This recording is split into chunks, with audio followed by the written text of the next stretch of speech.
of you, baby, I'm swerving from left to right. Left to right. You remind me of my favorite bourbon.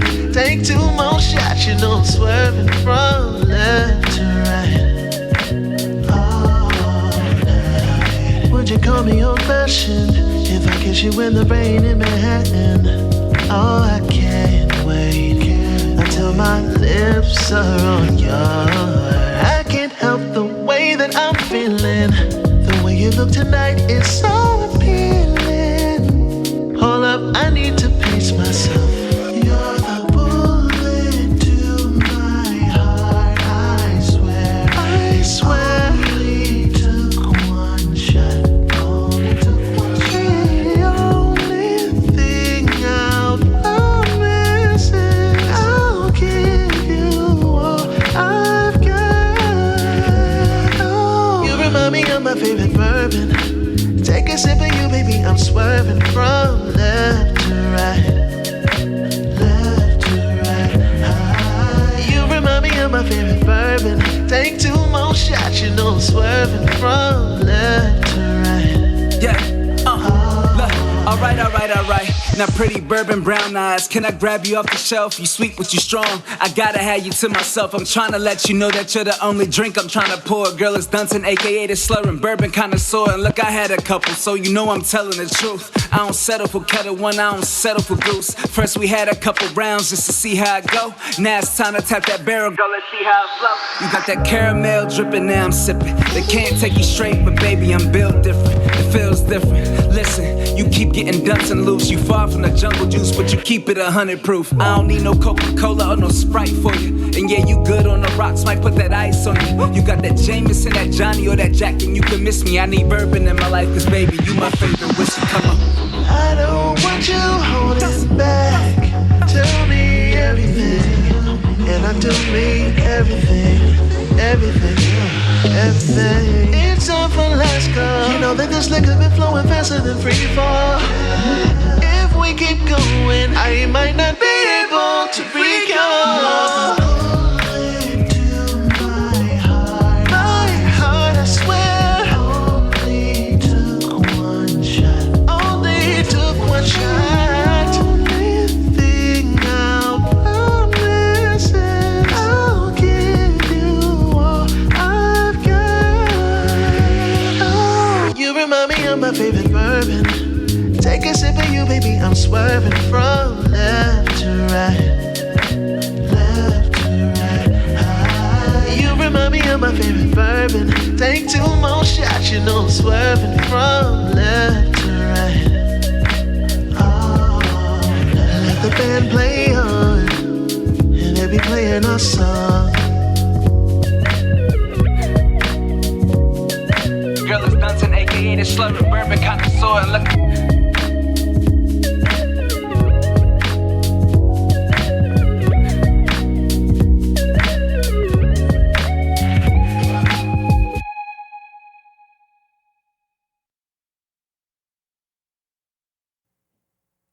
Hey y'all, what's smacking? How you crack-a-lacking? How you crack-a-lacking? What's smacking?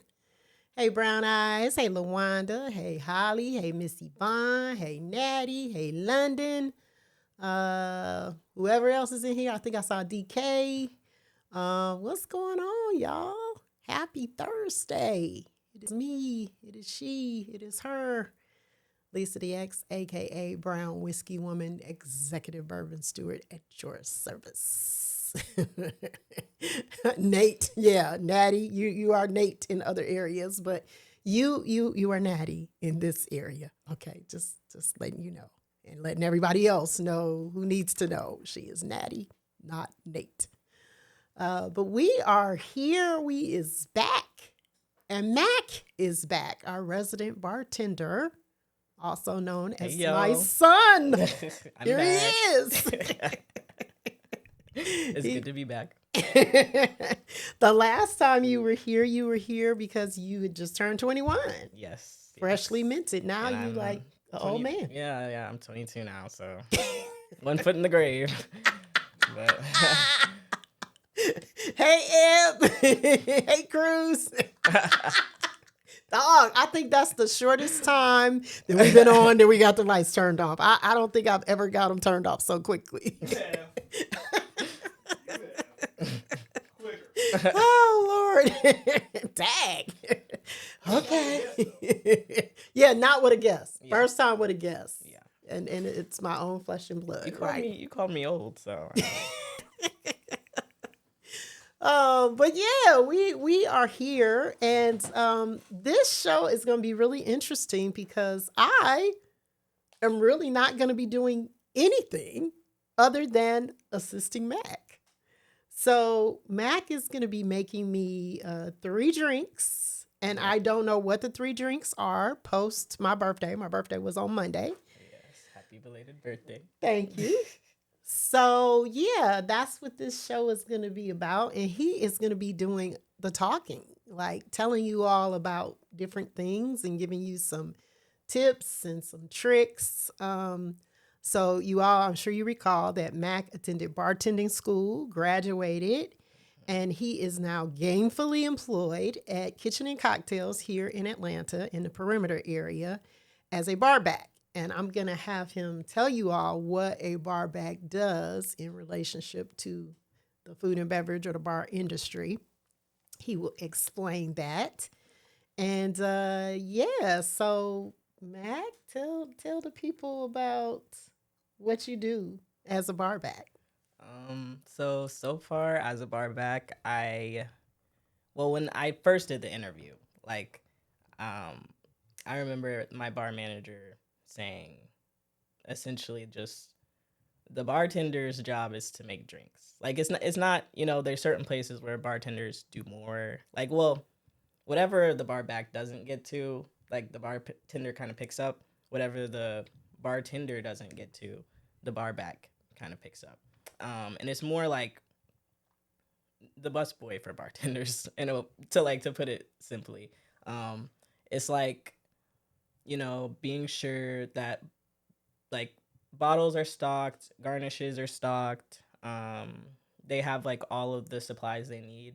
And since where I work is also a restaurant, it's being sure they have a bus tub so they can put away, either you're busting their tables or they're busting their tables and they can put their dishes away.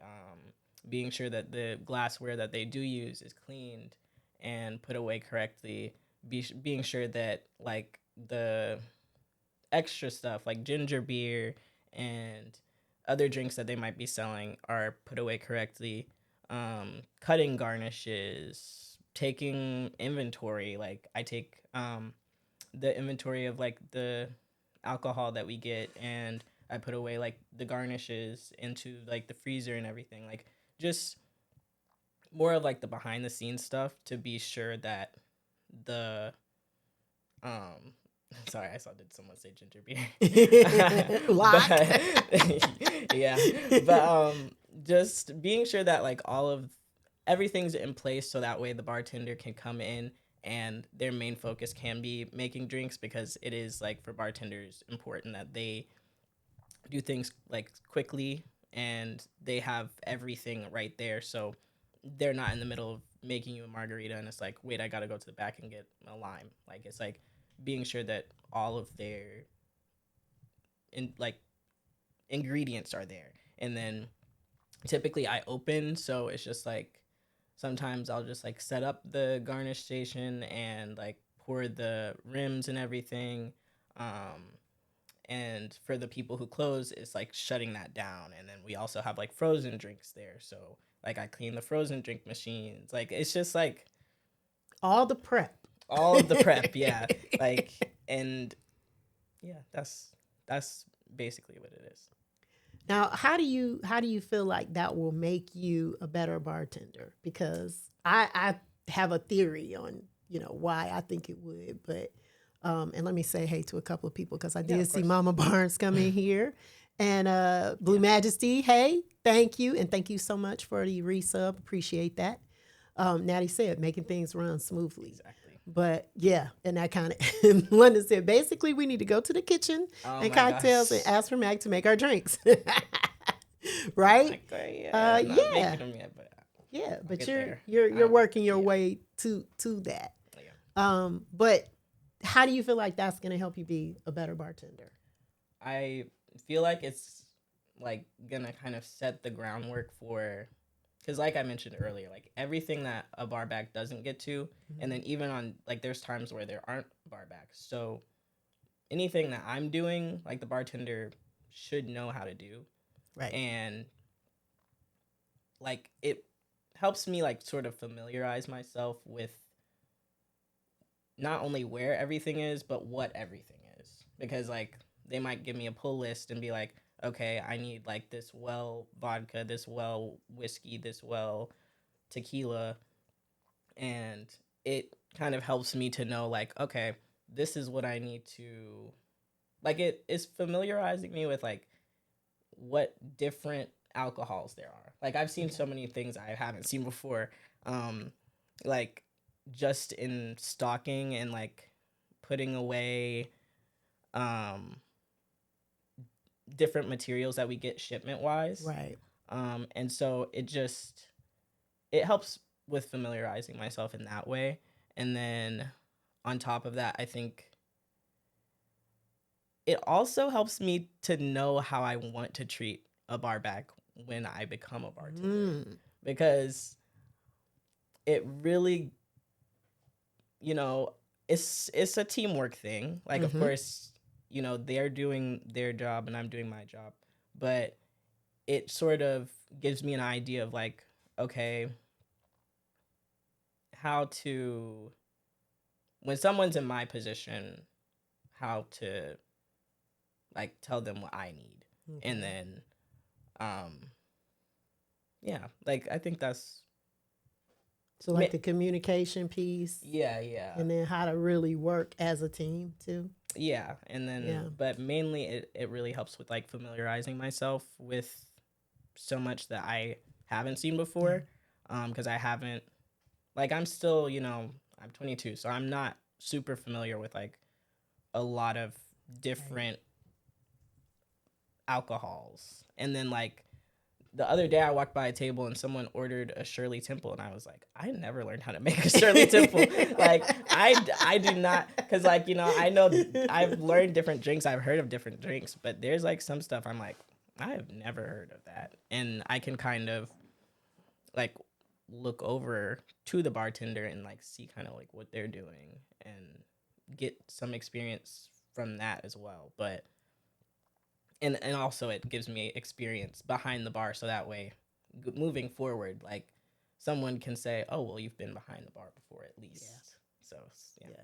And then there was something that you said like that I caught that I was like thinking people might not know what that means, even though they tune in to me pretty regularly. But you mentioned like, you know, well drinks. And so what does that mean? It's when you're talking about what's on the well. So behind the bar, there's always going to be wells. And in the wells, it's just kind of like a quick grab station for you to make drinks. But it's also like if someone says that they want a specific drink and they don't necessarily specify like what kind of alcohol that they want, I've learned that it's like usually the bartender's choice. Like if you didn't ask for a specific type of alcohol, I can throw whatever in there, really. But like if you were to say, oh, do you want the wells? That's kind of like going to be your more cheaper in house like alcohol. Like if you want a house margarita, they're just going to like take the tequila out the wells rather than going up on the shelf that's behind them and going for like the more expensive brands. Because like the higher up on the shelf is usually like the more expensive. And those are usually called call, correct? Yeah. Because you're calling them by name. Yeah. Okay. Those are call brands. Yeah. So just something for the people to know out there when you're just ordering a drink, basically. If you don't specify something, you're just going to get what's on the rack or on the well. Yeah. And it is kind of like the job of the person making you the drink, like to ask you certain questions when it comes to drinks.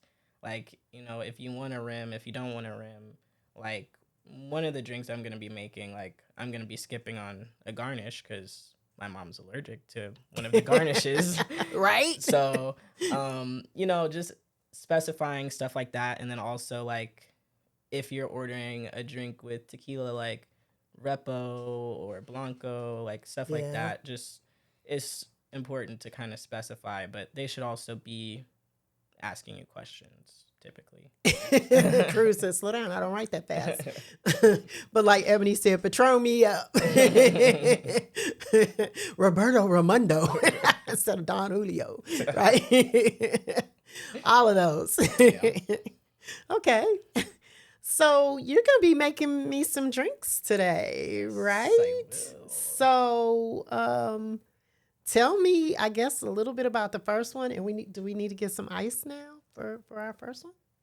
Yes. Okay. We'll need ice for all of them. Okay, we're going to need ice for all of them. Ice isn't going to be in this first one. Okay. Okay. Because the first drink is a sidecar.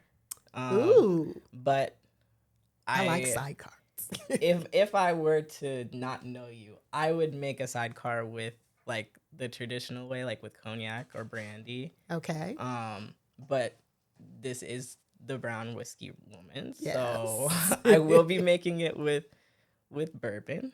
Okay. But yes, like the sidecar is also referred to as the French margarita. And it's for like a couple reasons. Like firstly, like the Ritz hotel in Paris is this like claim to fame.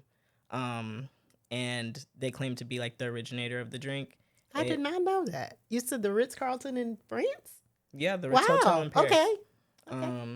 And like that was something that they told me in bartending school, and I kind of forgot until I like researched a little more like the other day, and I was like, oh yeah, they did tell me that. But yeah, it got popularized in Paris and in London in the 1920s. And it's the French margarita also, like outside of where it's from, like the ingredients used in it are typically like brandy, cognac, triple sec or Cointreau, Grand Marnier, like more, once again, back to like Calls versus Wells. Like triple sec is like the Wells version of those more expensive like orange liqueurs. But both Cointreau and Grand Marnier are from like produced in Paris. Yeah. Like they're French drinks. So and do you see what they said? Cruz said all this time she thought the margarita was Spanish. Usually they are. This is like the margarita's French like cousin, because it's like instead of that salted rim, you got a little sugar around there, but you still have the triple sec, and you still have the like kind of the more basic margarita ingredients, but you know it's got brandy in there. And last year I was here, I did. If I was making myself a sidecar, I'd make it with the Hennessy. Like, they got the Hennessy, if y'all remember. But yes, I would be making it with Hennessy, but it's okay. I also am a brown drinker. So, yeah. Well, and Hennessy is brown. I would have taken it with but you said you like them with... I do. I like bourbon sidecars. Yeah. So, hey, Mr. Nate, how you doing? I do like bourbon sidecars, so I appreciate it. But, I drink a little Henny. Yeah. I'm not totally opposed to it. So, okay. No, I have a little more to say. Okay. I was just gonna say we got some ice, no, I'm gonna let you continue. Like I said, I'm your assistant. Okay, I'm just here to drink and talk shit. That's all. Yeah. Is it okay if I put it right here? Yeah. Okay. Yeah. But I was just gonna mention that with brandy and cognac, it's very much like bourbon and whiskey. Like all bourbon is whiskey, but not all whiskey is bourbon. Just like all cognac is brandy, but not all brandy is cognac. And that does come from, like, that's based off of how it's distilled. Because with brandy, it can be distilled from multiple fruits. Like, it can be distilled from apples, peaches, grapes, and it doesn't have to be made in France. But cognac is usually imported from, it must be imported from France. Right. And then it's distilled only with grapes. So I just said, look at Brown Whiskey Man teaching us. See? See y'all? I But- passed that on. you did. And But, Cruz says she hopes it's not a test afterwards. She gonna fail. No, there's No no quiz. test. Don't worry. I don't do that. I don't like pop quizzes either. But yeah, and then also it usually has a cherry, and that's the thing that you're allergic to that I'm not gonna be Yes. putting in there. Thank you. Thank But you. yeah, it's, He know me. yeah, they're usually made with like cognac. Why is my mind going blank? Is orange liqueur, like I stated, and then the way I learned it was to make it with sweet and sour, but it was originally made with like lemon juice and sugar, which is kind of the same thing as sweet and sour. Yeah. But I brought both just in case you wanted yours a little more sour. Oh. Because like I don't know, like to me, sweet and sour is like kind of sweet. Yeah, it is. Like I know It it's is. sweet and sour, but it's like a little more sweet than sour. To Yeah. me. And I don't know I agree with that. if you like your sidecars a little more like bitter. Well, let's see. Yeah. I'm ready. Okay. I'm ready to be drinking and tasting yeah. and stuff. So first, I'm just gonna be rimming it with the sugar. You like a sugar rim, right? Yes, I Okay. do like a sugar rim. And you know something interesting I'm just noticing? Like you put your simple syrup, that's what is being used to rim with, on a plate. And I usually put it on my finger Oh. and just take it around the top of the glass. Yeah. And then I rim with the sugar on the plate. So that's something different. There's a So little I'm more sugar assuming inside. that's something that you probably learned in bartending school. Well, yeah, we have,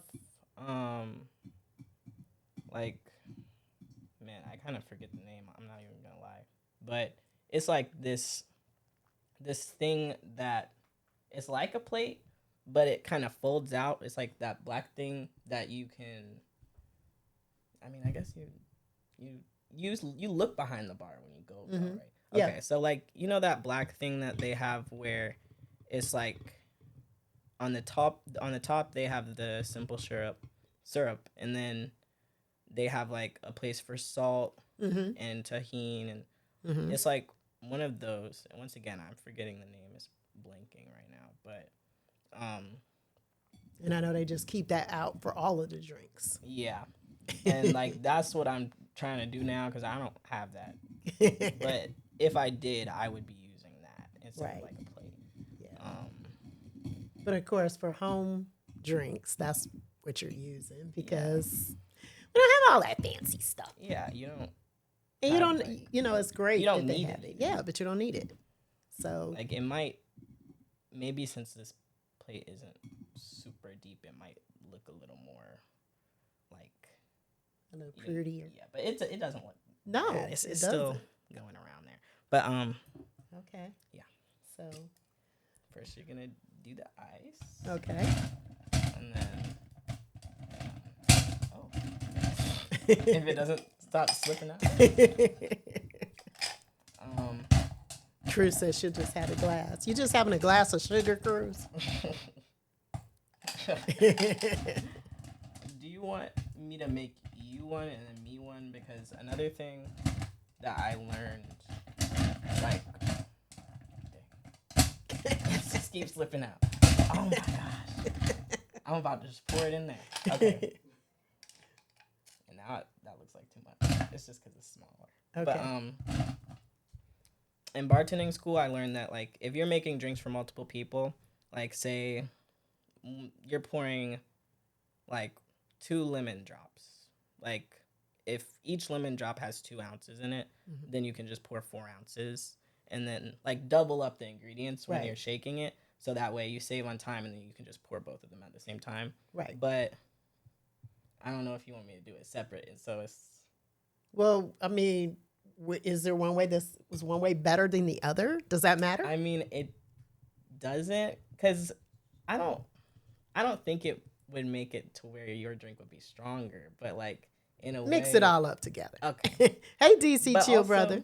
We'll see how much space is in here. Okay, yeah, because those shakers are smaller. They're not Yeah. standard shakers because we had so many different drinks that he was making. I'll take the bourbon. Okay. And just for the record, we are using one of our black brands, Sable. And again, Sable, this was produced or at least sponsored in some way by the gentlemen that were in the film The Best Man. Best man. Not man. But anyway, this is Sable. So this is a black brand that you can support that well, London and I kind of had mixed opinions on it, but I liked it pretty good. So I am trying to use some of the liquor that is upstairs in Locke's dining room. So here we go. And as I said before, you can always bring some home to me. Yes. And another thing is you have something on top of that bottle. Yes. Tell the people what that is and why you have that on there. So this is a pourer. And once again, like when you go to the bar, they usually have a pourer. They're usually not pouring like straight from the bottle. Right. Like I do on my show. Yeah. Because you can measure it. You can measure it. Well, I haven't even gotten there. Sorry. But London said we're bougie now. Yes, we're bougie because we have a real bartender. But with the pourer, I am a faux bartender. I just played one on TV. But with the pourer, it just helps with efficiency. Like, this did have this little cap on there, which they also have that usually like at bars, at restaurants. So that way it protects the top from getting like flies flying in there. Gotcha. But yeah, it just helps with efficiency. So you're not just constantly taking a cap off, putting it back on. Because granted, like, it just makes it so you can pour it straight in there. But some places are going to have you measure, like with a shot glass, or not shot glass, with a jigger. And then some places will allow you to free pour. And then with free pouring, that's another thing I learned in bartending school. I learned it like, I want to say my second or third day. And it was so, even now, I'm like, okay, it might take me a second to, I'm going to be pouring this over the pour mat just in case I spill. And that's another thing that's good to have. If you're making a drink, you should have like a little mat to catch everything, just in case, because, it happens to the best of us. But the way I learned to free pour in bartending school is to like grab the bottle from the top, and then every half ounce is 2 counts. So if you're pouring a half ounce, you're gonna go 1, 2, and then stop. If you're pouring a whole ounce, it's gonna go 1, 2, 3, 4. But it's not like seconds. Like you're not gonna say 1 Mississippi, 2 Mississippi. You're gonna over pour. You don't want to get yourself in too much trouble. Locke just said, "What if we count slow?" No. Don't want Mississippi, you don't want to 2 count Mississippi. too fast or too slow. You just want to go 1, 2. Okay. You don't want to go 1, 2, or you don't want to go 1, 2, 2.5. That's the whole bottle right there. Like, oh so, my gosh. Let's see. I'm making for both of us. I'm gonna do 1 ounce each. So I'm gonna One Mississippi Mississippi. But I'm gonna go. Wait, I'm sorry. I didn't think that through. Let me. Okay, well, make them one at a time then. Well, I just meant the microphone. Oh, okay. You forgot about that being left-handed. Yeah. Happy National Left-Handers Day. That was August 13th that I just found out when I walked in here. Mack is left-handed. Oh, I did not think this through. I should have sat where you sat. Bear with me a second.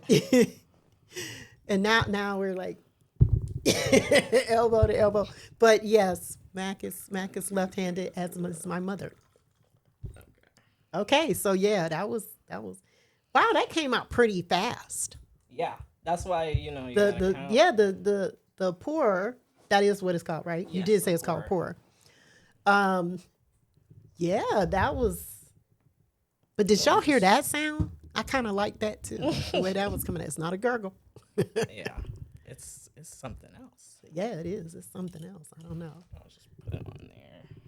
And That's so 5 pounds. a pour is part of a bartending kit, correct? Yeah, For a bartender. it should be. Yeah. And a lot of times when you buy them online, pours are. Ooh.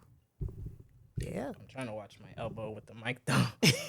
Okay, so that was the triple sec I just poured. Okay. And then I guess I'll do sweet and sour. Okay. And then we'll just have you taste it and see if you Okay. want like more or less. Hey, Gustav McCain. Oh, we're drinking today. Yes. Thank you. Welcome in, Gustav. I'm gonna pour this because there's certain things you also don't want to pour with a pourer. Like you just like with lemon juice, it's really strong, so you don't always want to pour that freehand. So I'm just gonna pour that with that. I think this is 1 ounce. 1 ounce. Mm-hmm. 1 ounce at the top of the jigger. That's a 1 and a half on the bottom. Okay. So 2 ones. Ooh, it's getting full. it is getting full. All right, I should have made them separate, but it's okay. Okay. I think I can eyeball it to where it's like just gonna be almost right at the top. Okay. Those are all the ingredients, so you don't have to add any more. So yes, good deal. So one of the things that I was talking to Mac about was there are different types of shakers, right? Well, 2 Oh yeah. different types of shakers. So we're using a cocktail shaker Yes. because that's what we have. But Boston shakers are the best. So tell the people about the Boston shaker after you stop shaking. How long do you shake for? Do you have is there a time limit? I think it sort of depends on the drink and then also the person. Like some people, I've seen them shake like just keep shaking for a while. But also if you shake like a lot, you know, it's gonna melt the ice down some. And Ooh. that kind of Ooh. thing. I like the way it looks. Not rum shakers.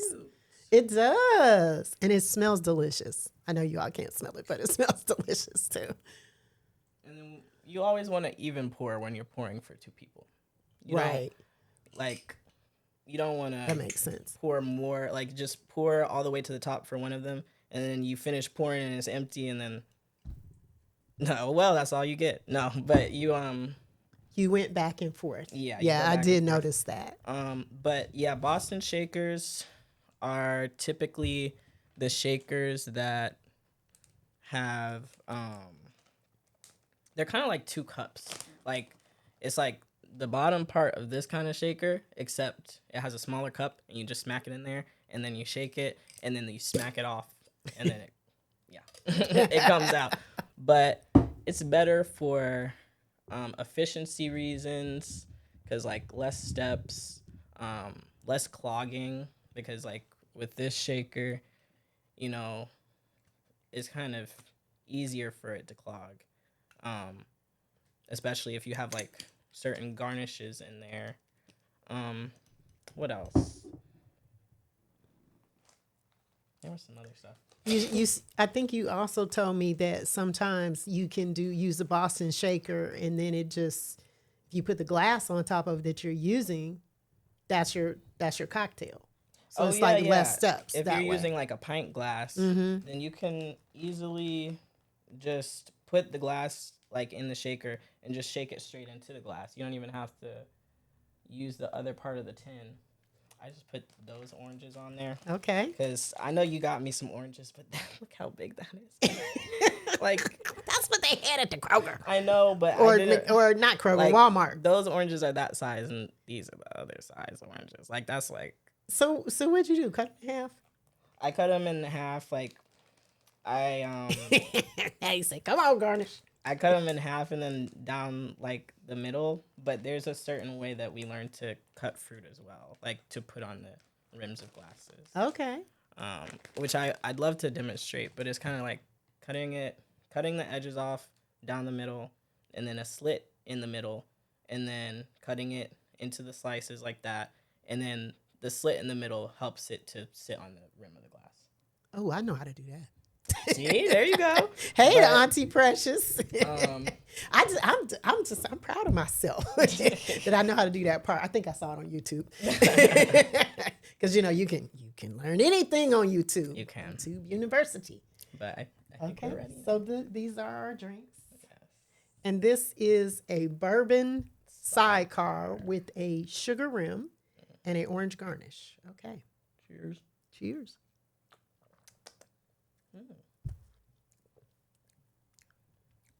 Is it? Y'all.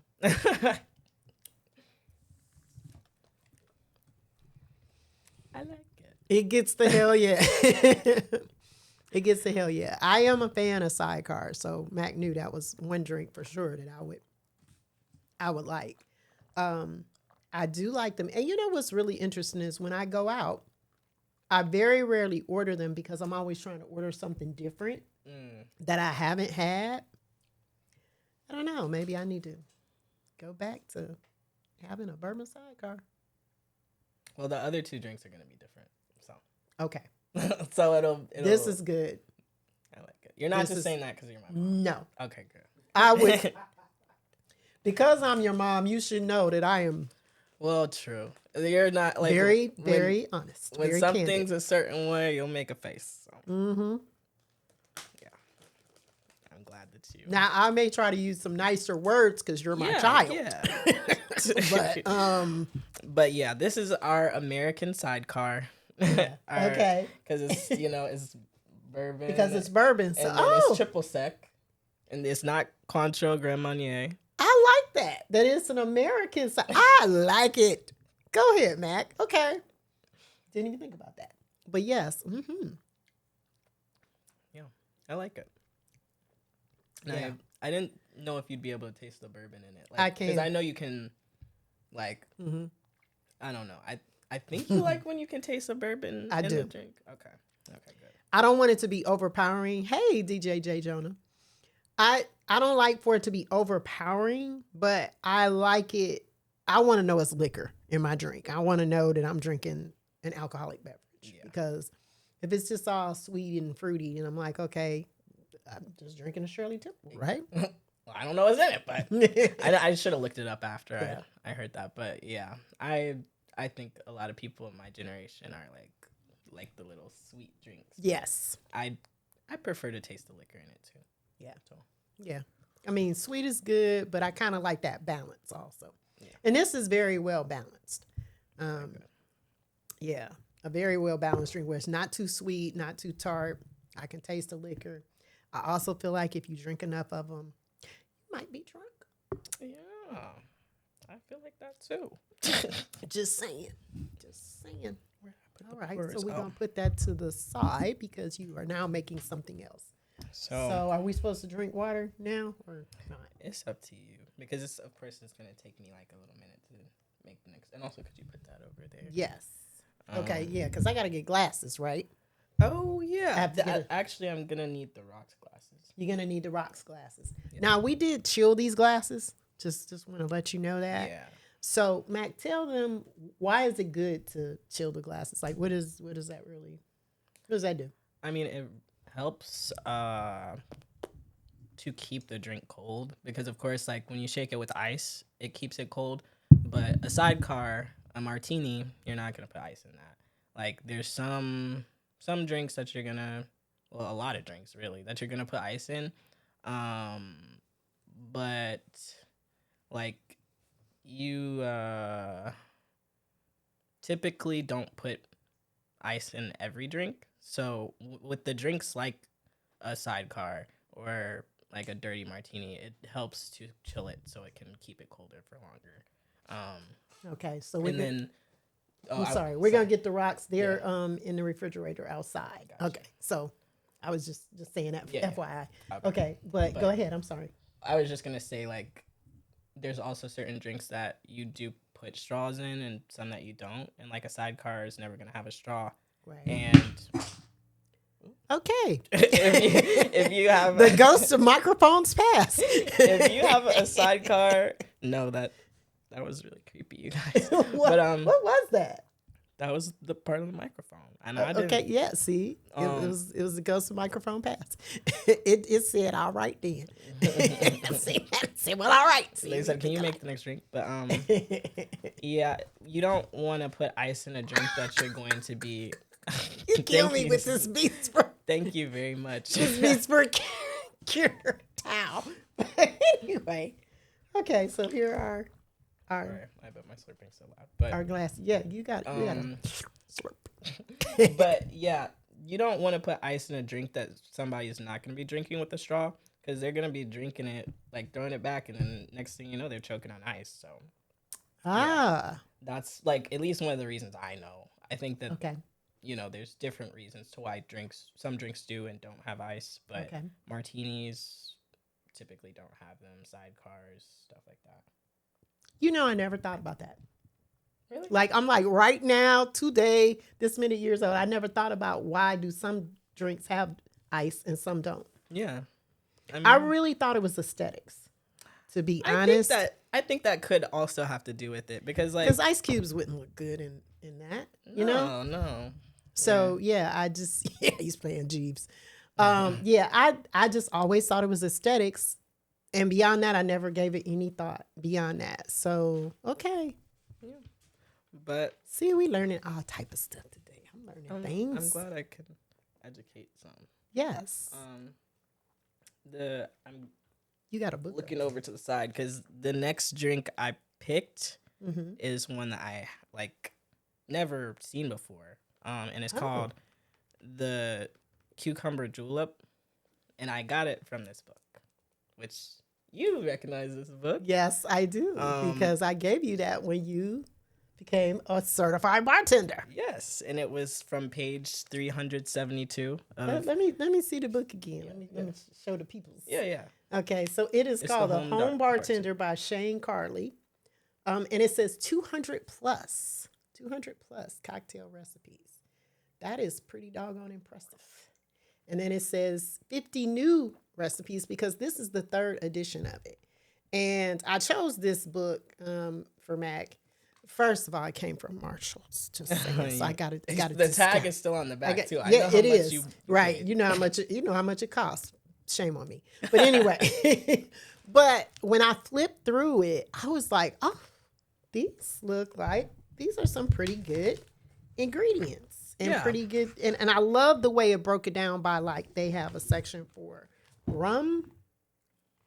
Then they go to like your gin drinks. Sure. And they have all types of pictures, which I thought the photos. I really do like that it has pictures, like, Yes. so much. Because, of course, it shows you what your finished product should look like. And then it has the basic ingredients, and then it has on the side the instructions of how to make it. So that's nice. Yeah. I mean, that was one of the reasons why I purchased this book. And then I also like that it's like it's pretty, I don't want to say it's basic, but it's like, I think it's called the Home Bartender because it's like supposed to be drinks that are easier for making at home. Right. Because it does say made with 4 ingredients or less. Yes. So that is nice. Natty says she's going to Marshall's or TJ Maxx this weekend. You know, this is the thing too. Y'all know this. If you see something at Marshall's or TJ Maxx, you better get it when you see it, because it's not going to be there when you go back, more than likely. Yeah. So I remember when I snagged this, but it was entertaining, made easy. But yeah, that's a good book. So this drink, you're putting the ice in the glasses as opposed to putting it in the shaker. Yes, which I'm just going based off of what it said. Okay. But they recommended. Just for a little bit of background on, like, because I never heard of a julep. Once again, there's plenty of drinks that I never heard of. Right. Because when I did some research, like when I first saw the recipe for it, I was like, oh, this reminds me of like a mojito, but without like rum and lime, and replacing the rum with whiskey or bourbon, and then the lime with cucumber. But I'd say that, well, I'm not even gonna say, I've never heard of a julep. And so it was interesting to see that it's like a playoff of the mint julep. Okay. Yes. Which is supposed to be it's a refreshing drink that this is kind of like a newer spin, and the cucumber is supposed to make it a little bit more refreshing. Ooh. Which is so funny because when I was cutting the cucumber in the kitchen earlier, you were like, "It smells refreshing in here." I did. And I was like, well, that's good to hear. Hopefully that's also part of the drink. Like it tastes refreshing. Yes. But yes, the julep, I learned that it was the drink of the Kentucky Derby since 1938. And they sell, I believe, like 120,000,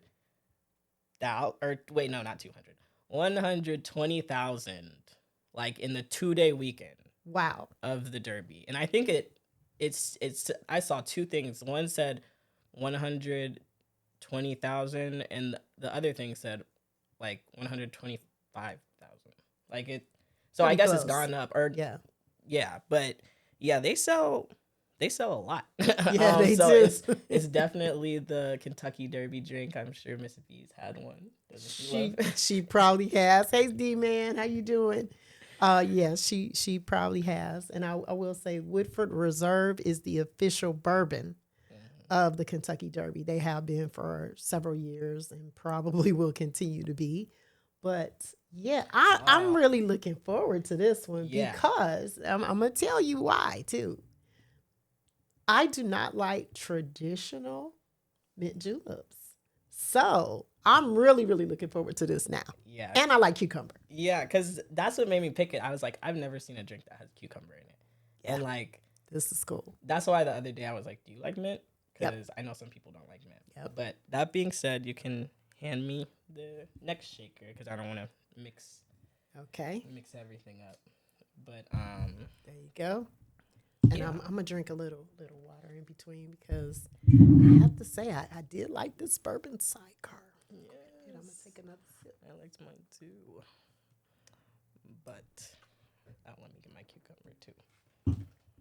So the first thing I'm gonna do is get a couple slices. Well, not a couple, like 6 slices of cucumber. Man, I'm like, I hope I have enough space this time, especially now that I'm muddling something. I really should have brought a bigger shaker. Do you want me to get the other shaker? I have a bigger shaker. I think it's right behind us. Just to be safe. Okay. Because this is the only one I okay. I can.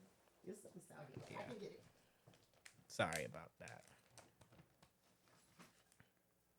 I think I overestimated like how much room these have. And he's muddling, y'all. Yes. So 6 slices of cucumber in here.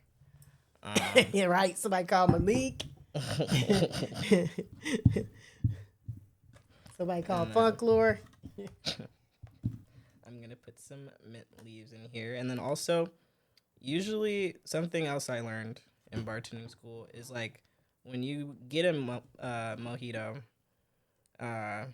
they tell you to like smack the mint to express it. Okay. Yeah, it just expresses it. So and expresses means that releases the oil. Yeah, from it. Kind of gives it. But I don't even really think I have to smack them since I'm gonna be muddling because that's already gonna be like expressing it. But it was just more to, just the more you know. Yeah, that's cool. Yeah, I never heard that. So, Natty, say no comment. No comment on the smacking it, Natty.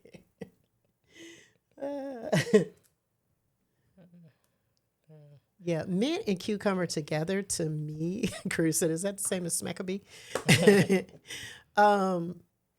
Together, they're like a great combo, and it's very refreshing. So, yeah, I'm looking forward to this, to see what this tastes like. The more you know.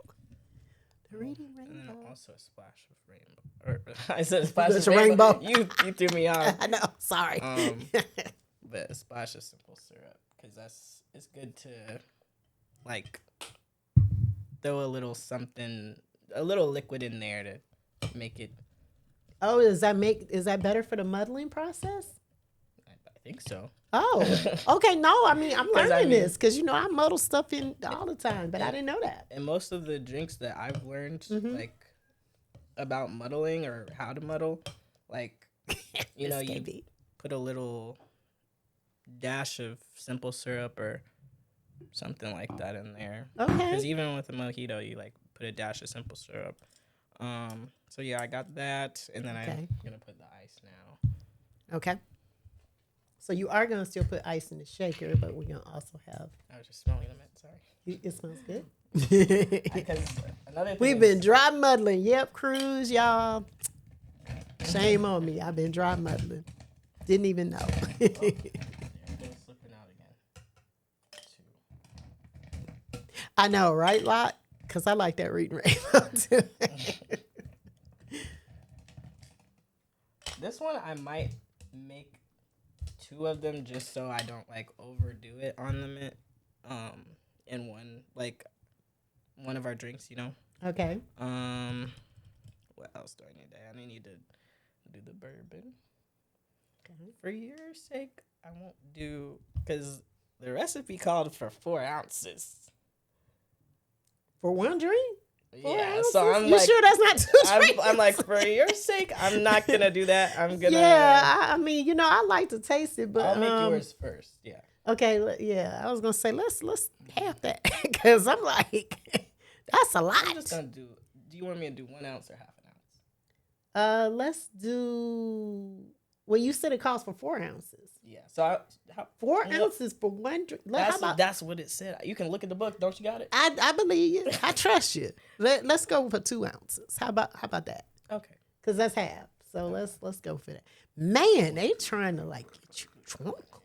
Ooh. Yep. See, there we go.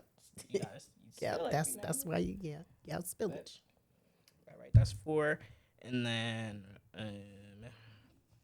the last ingredient I'm gonna add last because it's club soda. Well, it's not the last, but the last liquid ingredient is club soda. Right. So you don't want to mix any. That's like day one stuff. You don't shake anything carbonated. Right.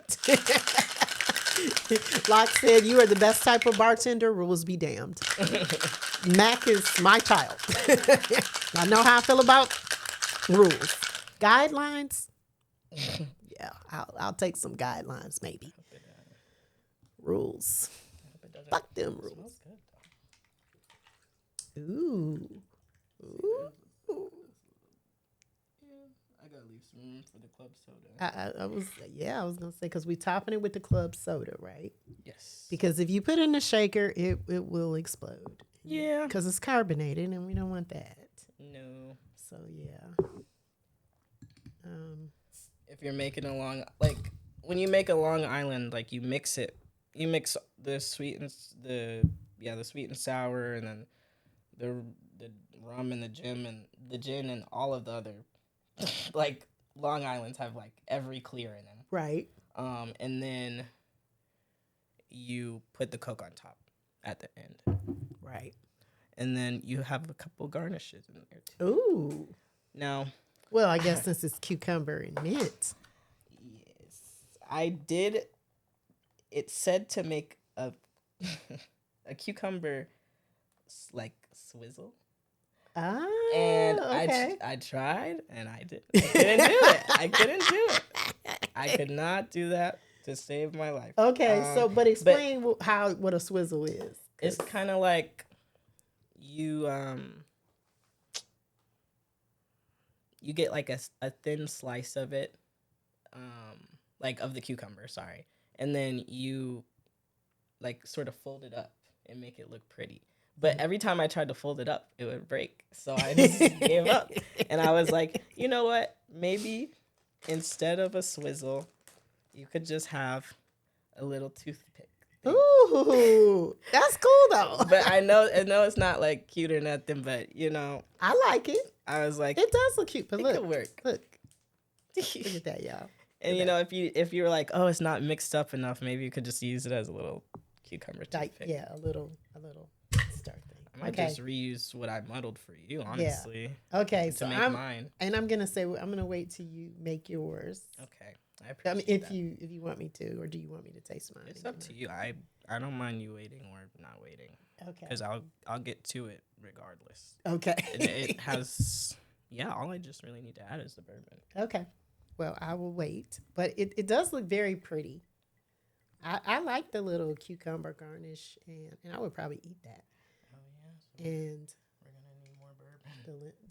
Okay. See, I'm glad I brought some. But that's the goal. We're trying to get rid of this. Yeah. I helped you So out. yes, you did help me out. So goodbye, Sable. Nice you're knowing done. ya. So now we're gonna move to Willet, which is considered to be a top shelf. I don't need it for this drink. You'll need it for the next one? Yeah, I use it in this, But yeah, we'll be I'll just using mix this and then the Willet. that'll be So the last drink. Lil Unique asked, will it water down because of the ice? Which is a good It question. will, and that is a really good question. Hang on.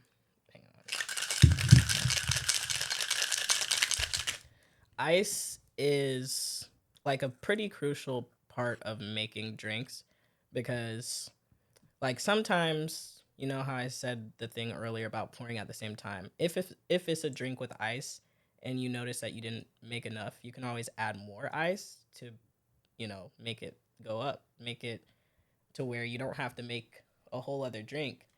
But the ice will water it down some, because naturally it's gonna melt some. Mm-hmm.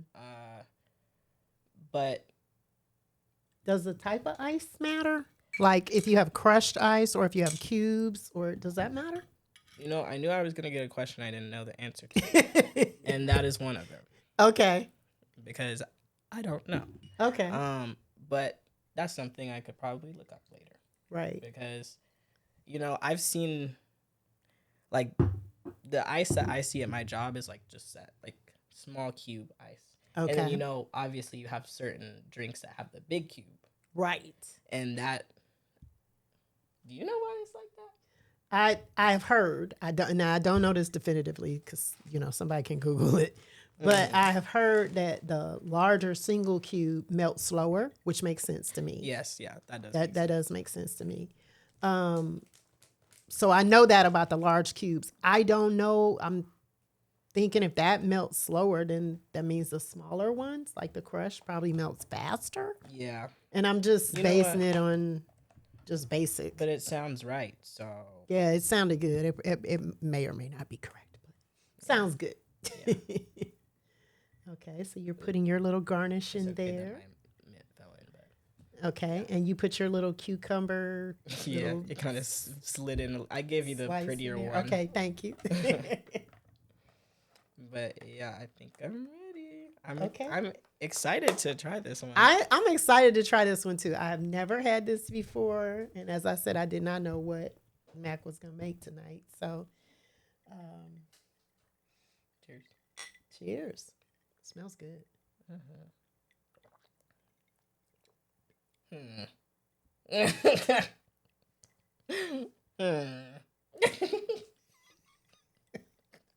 Maybe the mint was a little too expressive.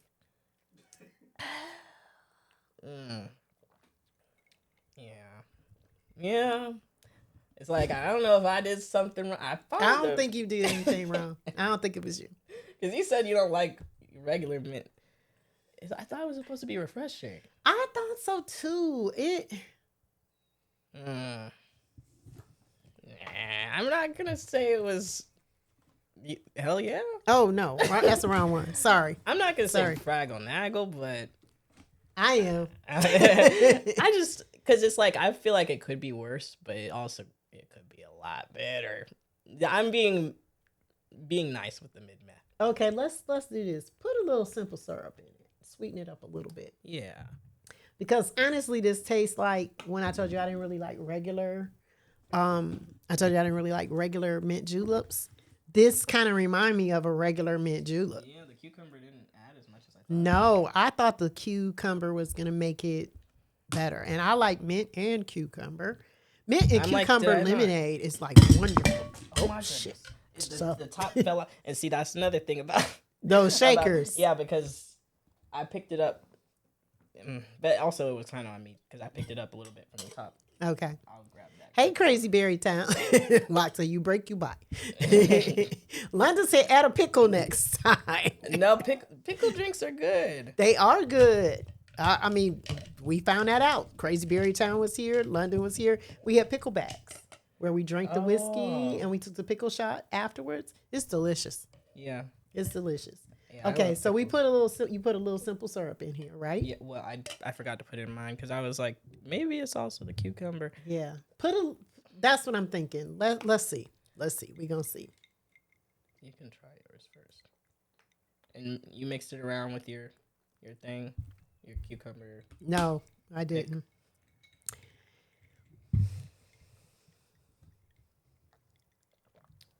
Okay, then a little more ginger beer. Hey, Tally.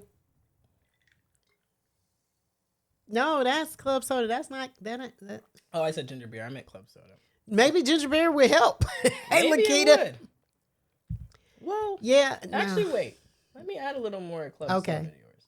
Because 'Cause after I added a little more, it got a little better. It got a little bit better. a little. Okay.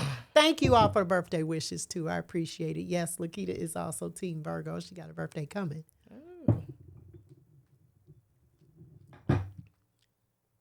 That is better. You're absolutely right. It's yeah.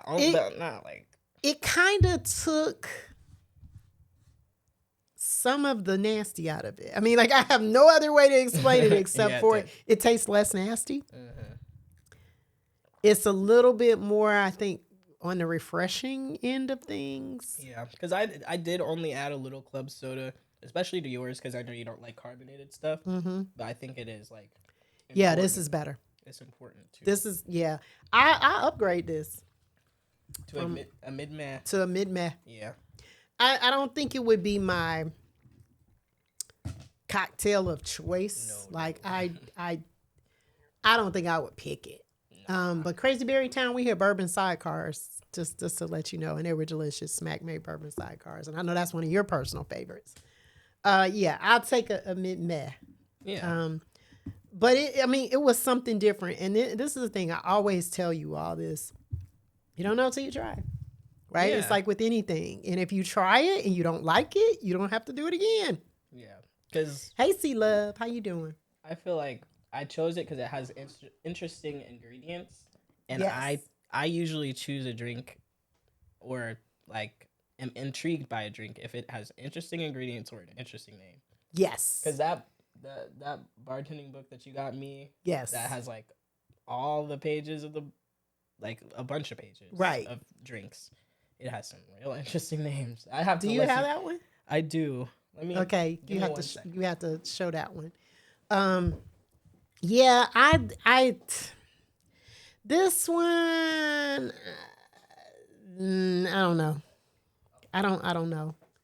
I don't know about this. It got upgraded from the Fragonagel to the mid-meh because it does taste better now that it had a little simple syrup in it and a little bit more of club soda on top. Yeah. But it still kind of has a mint julep-y type of taste, and I think that's what I don't care for. But this was another book that I bought for Mac. You can show the peoples. And that particular book was recommended for new bartenders when I went to Amazon. It came up as one of the top picks. Now look through. I'm just gonna have you look through the back part. Wow, I'm looking at the index. The index will show you like some of the names of some of these drinks. Because one of the ones I can think of off the top of my head. Okay, they got a drink in here called a blowjob. I'm just They got. saying. Oh, I know. I learned that one in bartending school. They have one called Gorilla Fart. Gorilla fart and a blowjob. Not back to back. Okay, like, wow. Okay. And the blowjob, The I'm not gonna. It's about the way you take the shot. Oh. Okay. Yeah. My mind can about wrap itself around that. Yes. Okay. They do have some really interesting names. Again, this is what the book looks like. They have something called the Professor and Mary Ann. from Gilligan's Island, of course. They have a Chi-Chi. They have something called Pussy Galore, which is a character from 007 James Bond. I can think Clutches pearls. Yeah. They have a traffic light. They have a Vegas BJ. Like, what's the difference between a regular BJ and a Vegas BJ? But okay. Yeah. Okay. All right. They have something called the Velvet Gaff, Yard of Flannel. Some really interesting names. Yeah. Like, London said you have to gag. Y'all can talk to me about that offline because I don't know what that means. But I mean, I know what the gagging part means, but I'm talking about the other stuff. They have something called a hussy. London, that's you, hussy. No, but No, there I is a wish. hooter. There's a hooter and a hussy. They do, and what they did is they have the index of drinks listed by ingredient. So they have everything that's used with amaretto, and then they have all of these names, all of these drinks. Then they have bourbon, right? So they got some kind of bootlegger. That's probably pretty good. They have a champagne julep. That's kind of interesting. I wonder what that it tastes like. I mean, of course, you probably use champagne or prosecco or something. Yeah. Because something I thought about making was a French 95, which Those are good. Yeah, I haven't had I it, like those. but I was just like, let's keep it like new stuff and something I know you like. Yeah. But now I know you like that one. Okay. They have the mutual orgasm and the multiple orgasm. Oh, and another one I remember, I think there's a bourbon one called Sex in the Basement. Sex in the Basement. Okay. Yeah. It's just got a lot of interesting names. They really do.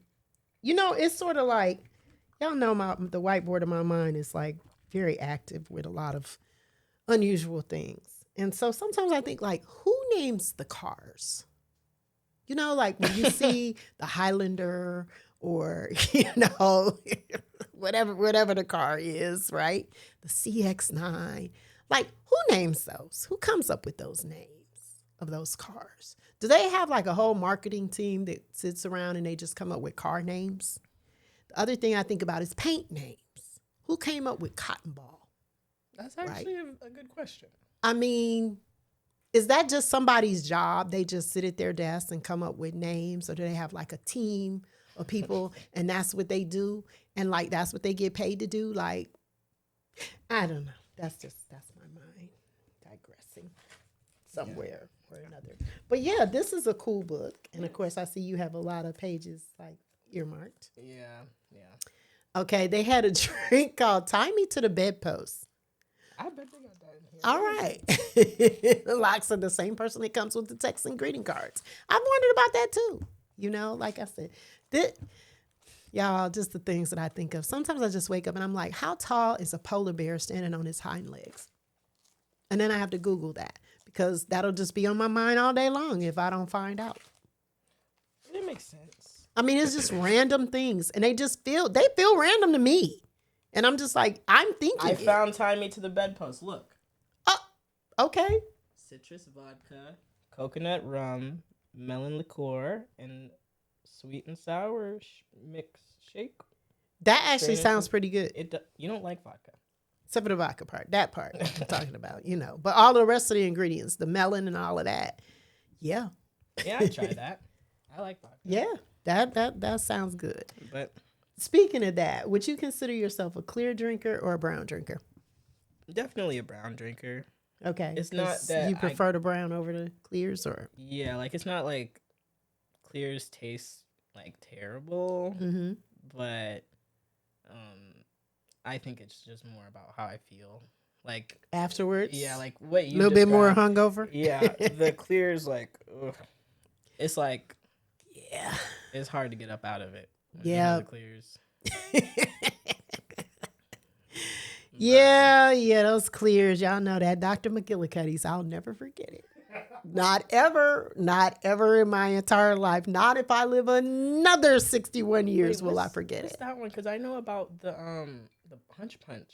Yeah, the Hunch Punch too. what's But Dr. McGillicuddy's was the ones that was flavored. It was like in the little shots, and I let you try it. And I tried it on the show, and I told you the next day I was hungover, and at first I didn't know what was wrong with me because it'd been so long since I had been hungover. I remember because the day after the show, I came to your room and I was like, Mom? Because you're a really light sleeper and you were like knocked out. Like, because you're such a light sleeper. So it was so crazy to see you just be like slumped. Like, I was out. Okay. And Mac is right. Like, I'm the person, like, I can hear anything. And I'll be like, what was that? You know, where I'm like awake. like the ring of the house stopped. Yeah. Cause like if the power goes off in the middle of the night, I wake up because it's like the hum of the house is changed. You know, you don't hear it anymore. So asleep with the X's over. Yes, pretty much. There were X's over both my eyes. And when I woke up, I remember going to the bathroom and I was stumbling. That was like I kind of stumbled a little bit and the room was spinning a little bit. I was like, wait a minute. The sink is usually on the right and now it's on the left. What is happening? What is happening? And I was, I knew something happened because I didn't hear from her. No, you did not hear from me until much later. Oh my gosh. Dr. McGillicuddy's put me on my ass. I mean, it put me on my, like I call, like I admit it, you know, like I confessed. That got me. And they don't never have to worry about me, the doctor, or McGillicuddy ever again. Ever again. McGillicuddy will send you to the doctor. Okay, I'm going to put that over to the side. Or you want to put that over? Well, sure. That's fine. I was asking for something else. But okay. Now what do you need? I need the sprinkles. Ooh. So we have sprinkles. And I will also sprinkles. Need you to go grab the other two glasses. Yes. Okay. All right. So what are you making though? Tell the people what you're going to be making while I go do that, and however you're going to educate them. Okay. I shall return. I'll get the ingredients out. Okay. But once again, earlier today, I referenced the home bartender, and in this book I found another drink recipe called the Birthday Martini. And as we all know, my mom's birthday recently passed, and mine like last month, but that was a while ago. So long. July 5th. Oh, it's been like a month since then. But the original recipe I saw in the book for this drink called for vanilla vodka. So none of that. Yeah, we're not doing that. So I got vanilla Crown Royale. Ooh. Royale, yes. Fancy that up. And I just thought it would be a nice little birthday celebration drink. Ooh. Yes, I said that part while you're out of the room. It has white chocolate? This is the white chocolate? Yes. So actually, something really interesting about this white chocolate liqueur is I never seen it before, but you got Mozart.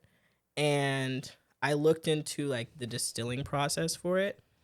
And it firstly is made in Australia, and it seems like it's like a pretty good brand just based off of like the ingredients. It said it was like made with cacao and Belgian white chocolate, fresh dairy cream, sugar, beet like distillate,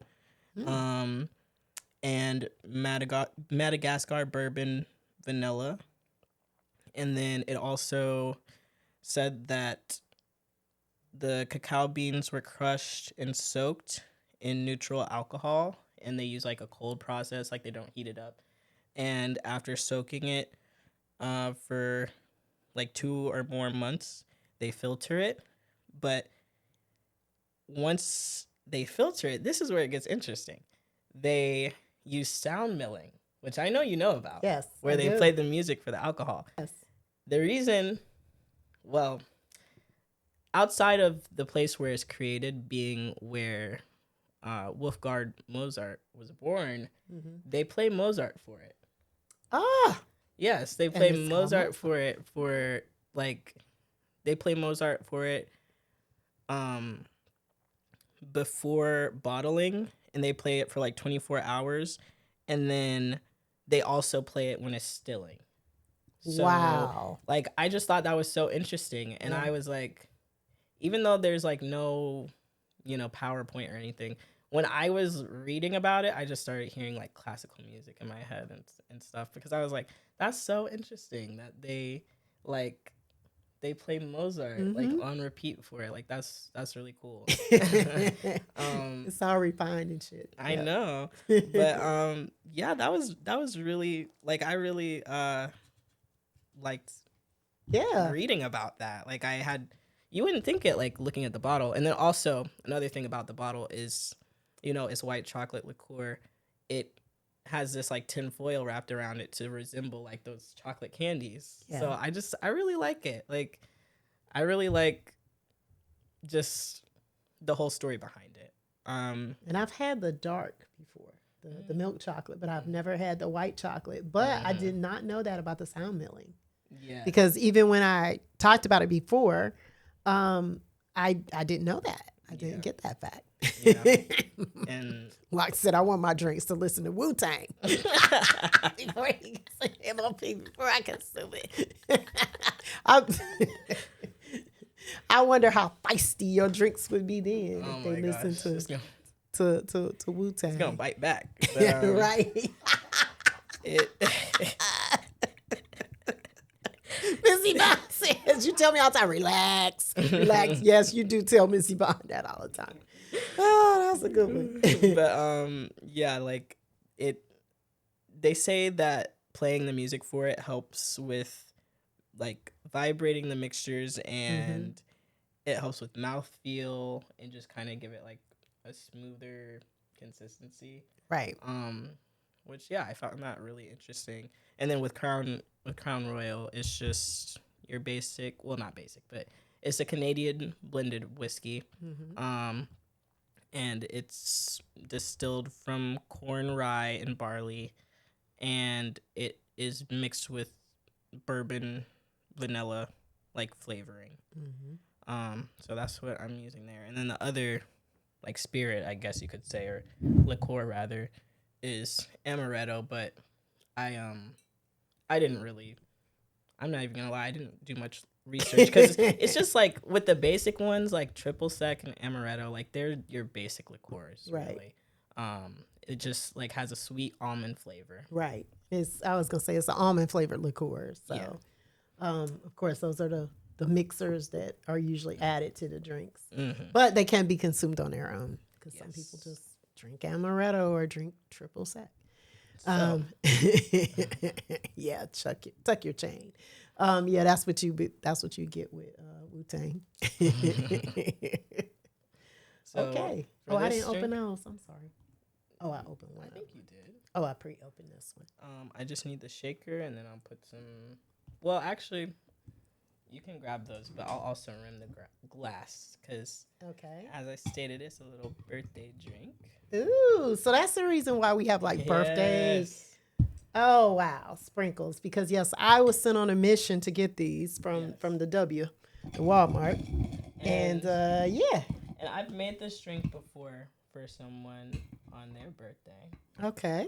So I have had this drink, but I had it with. They were a vodka drinker. Okay, so it was made with vodka. I'm getting the Crown Royal. Version of it. Yeah. But I was just like, why not have a little festive drink? Throw that in there, because I know you're not usually a sweet drinker. Right. Oh. And you know what? I just realized something. I just thought about something. I have never tasted Crown Royal vanilla on its own. if you want to take a little sip. Okay, let me have. Can I drink out the jigger? Yeah, that's fine. Because I've never tried it on its own. I don't know if I even had it in a drink before, to be perfectly honest. I swear you. It had a little gurgle. It was a little baby. It was a baby gurgle. Yeah, y'all know. I do like the flavored crowns very much, but I've just never tried the vanilla. So, ooh, it smells good.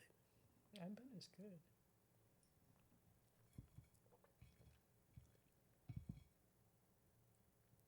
I don't know on its own. Really? I think it's gonna taste much gooder in the drink. Yeah. It kind of tastes like mouthwash. Really? Yeah, It tastes like Girl. liquor. It tastes like alcohol. I said it tastes like mouthwash. And what does mouthwash taste like? It tastes like rubbing alcohol. Right. Yeah, not just liquor. Not like Malik said, liquor. Yeah, it kind of tastes like has like a little mouthwash Now kind you're of taste. making me want to try it because it's You can try that. Because it's like, you know how I am. If something's really good or really bad. Yeah. You didn't say Yeah. it's really bad. No, it's not really bad. It just you get what you get what I mean? Now? I'm not tasting much vanilla. Right, but you get the mouthwash kind of. I kind of wish my mouthwash tasted like that. Like it Okay. doesn't, to each their own. Yeah, I don't know. I'm looking forward to the drink because the Mozart, brown Listerine, exactly. Yes, the Mozart chocolate, and I think the amaretto is gonna do it. That's what's gonna really make this drink. Because I'm thinking like after we try this drink, I might try that Mozart chocolate by itself. Yes, I would definitely know- encourage it. And also, can I see the ice? What is really interesting is that I don't really like white chocolate that much. I mean, like if you give me a choice, I'll eat it because I like chocolate. But milk chocolate would always be like my first choice if you ask me. But I will try white chocolate and I'll eat dark chocolate. But milk chocolate I think is like always going to be my first choice. So I'm really interested in this. Well, now, before going into this, I will say, having had the drink with vanilla vodka, I think a good garnish for this drink that I would add would be vanilla ice cream. Ooh. I really thought about bringing it, but I was like, nah, I'm not gonna bother. But it did seem like it would be like, it seemed like it would be like a cute. I could see that. I could see that. Pretty much, when you just add ice cream to something and make it more like milkshake like. Yeah, and I know you like milkshakes, so I do like milkshakes. It just but you'll see once you try it, like Okay. what you think. And I only put 1 ounce of. Okay, wait a minute. So you put heavy cream in it too? Yeah, that's what the heavy cream was for. Well, okay. So let me just tell you all. I should have brought that list.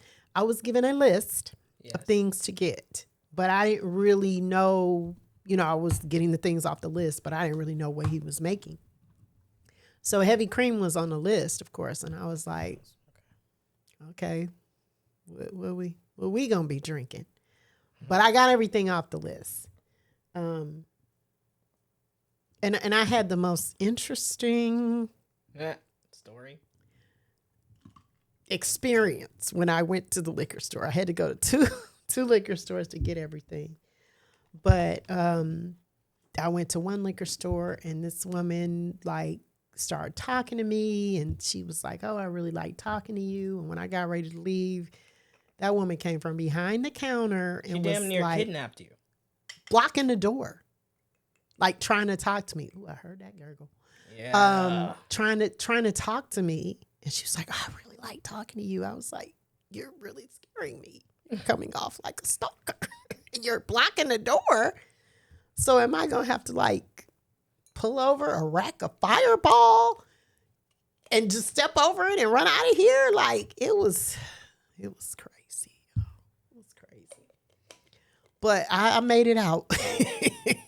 Thank God. It was so bizarre. And she was just telling me about her job and all the stuff that she did and how the people didn't pay her enough. And she was like, this is between me and you. And I was like, yeah, it's between me and you because I don't fucking know you and you don't fucking know me and I don't know who to tell except for y'all.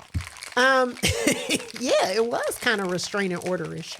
I don't know, y'all. Sometimes when I go out, strange things happen to me. They like really you do. always feel like somebody's watching you. I do. In the words of Rockwell. It's, hey, Guzzle, we are cooking up a birthday drink. What is the name of this drink, man? The Birthday Martini. I said it when you were off screen. Oh, 'cause I okay. was like, I'm sorry. Okay, everybody, this is a secret, but It's not my a secret birthday. anymore. It's the Birthday Martini. We are celebrating my birthday post. It was on Monday. And you can drink yours first because you're the birthday girl. Okay. My birthday was like 5 years ago. Long time ago. A long, exactly. Last month was like forever ago, right? It feels like it. 22 is you got a foot in the grave. So. Yeah. That is true. That is what was said. It looks very pretty. I want to say that because I love put a the candle in sugar it if I and the sprinkles, and it looks very birthday cake like. So I do really like that.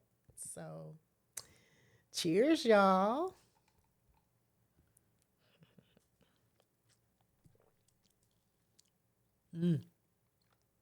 I like it. Yay. I like this. I This hope is that- really good. I'm excited to try it with Thank you, Nat.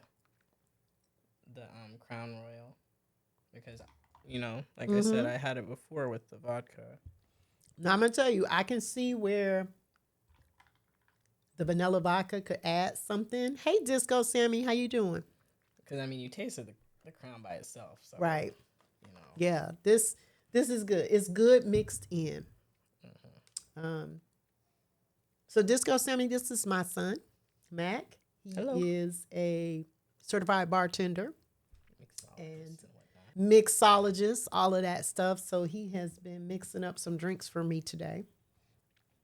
Surprising me. This is really good. Now, of course, if people are lactose intolerant, this is not the drink for you because it has the heavy cream. But it's very balanced. And I talk about that a lot because I do like drinks that are balanced. And what I mean by that is that nothing is overpowering. It's like not too sweet, not too tart, not too sour. It's just a good mix of everything together. I really appreciate that in a cocktail. And this is. But yeah, because of the heavy cream, and I guess the white chocolate too, right? Yeah, so now you get to try the Mozart by itself. Mm-hmm. And that's Natty some- says stomach will be unbalanced. It kind of has a milkshake type of, Is it like a melted milkshake? yeah. That's why. Tell me what you think. Let me see. You might get the milkshake kind of taste of it. Okay. Here's the thing. Another thing I learned. This is reminding me of something I learned. Okay. Is I was learning about different spirits.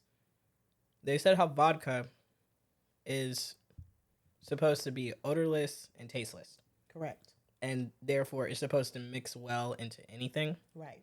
And so I definitely taste the alcohol more in this because the first time I tried it with the vodka, it tasted like a melted milkshake. But I can taste that there's alcohol in this. It's not that it's bad. Right.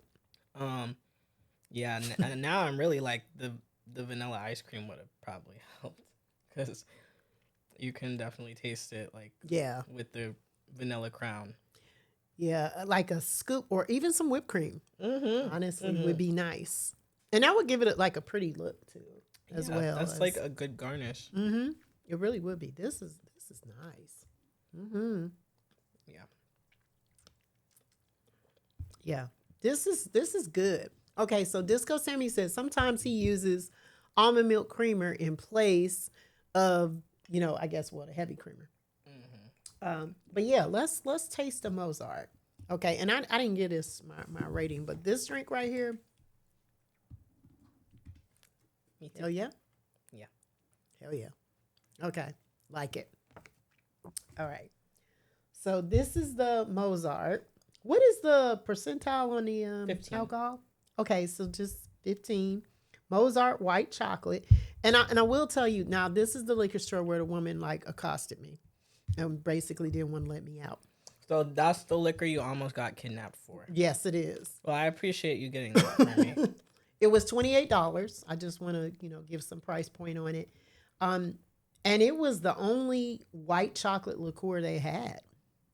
Now, I understand that Godiva used to make some, but then I heard that Godiva decided to go back to their core product, of course, which is chocolate, after the pandemic. They said during the pandemic, and this was told to me by somebody who owns the liquor store, that they were selling Godiva off the shelves crazy during the pandemic. Of course, they were selling liquor crazy during the pandemic. But after the pandemic was over, they decided they were going to scale back on the liquor market and go with chocolate, which of course is their core item. But I'm sure that created space for this more so, but they only had one bottle of it. So I figured that meant people were buying it. So I'm going to taste it on its own. You're going to like it, I think. Let me drink a little water. I won't lie. When I started doing my research, you might notice the bottle was a little easy to open. What you saying, Matt? I just took the tiniest little sip. I just poured a little tiny bit out just because the music, that was what really got me. I was like, they listen to Mozart?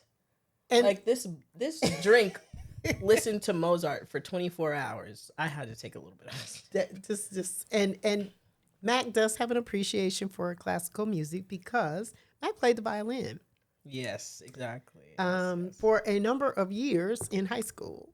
So, yeah. Do you ever play now, or have you not played? I think my E string is like popped. Okay. So I haven't picked it up since I realized that, and I was like, God, I just need to replace it. But you played the clarinet. Okay. But yeah, no, I probably. This is good. Isn't Y'all, it? on its own, this is delicious. You could just drink this on its own. If you want to have it, I'll share. But this is good. This is really, really good. Do you think that would be good in coffee too? Because it would be like a little alcoholic creamer. Yeah, this is good. Okay, so yay to Mozart. Mm-hmm. Because this is excellent. And isn't it like smooth, like very smooth? Because it was once the part that made me say, okay, I have to try it, was when they said how the vibrations of the music affected the mouthfeel and the smoothness of it.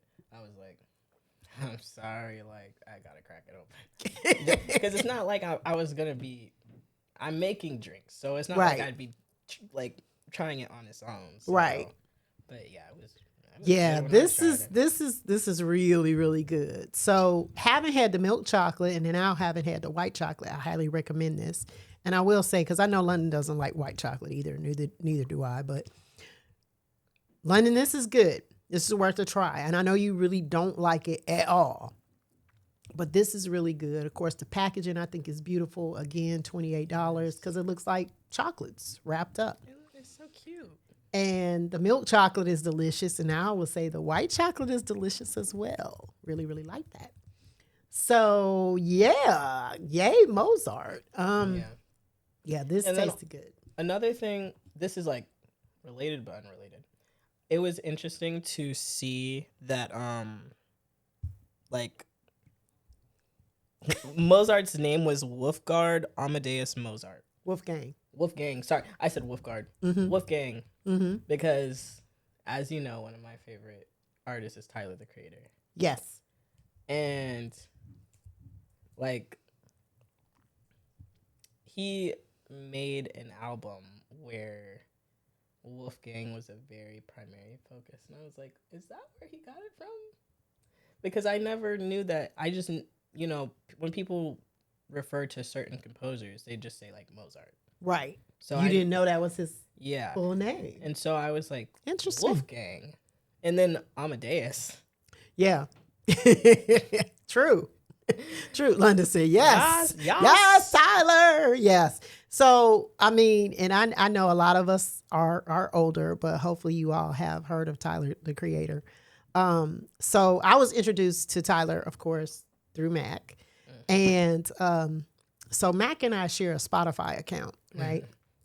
And so, of course, you know, sometimes we're playing it. Like I usually play mine in the car, and Mac usually plays it on his Echo Dot or, you know, on his phone or wherever, right?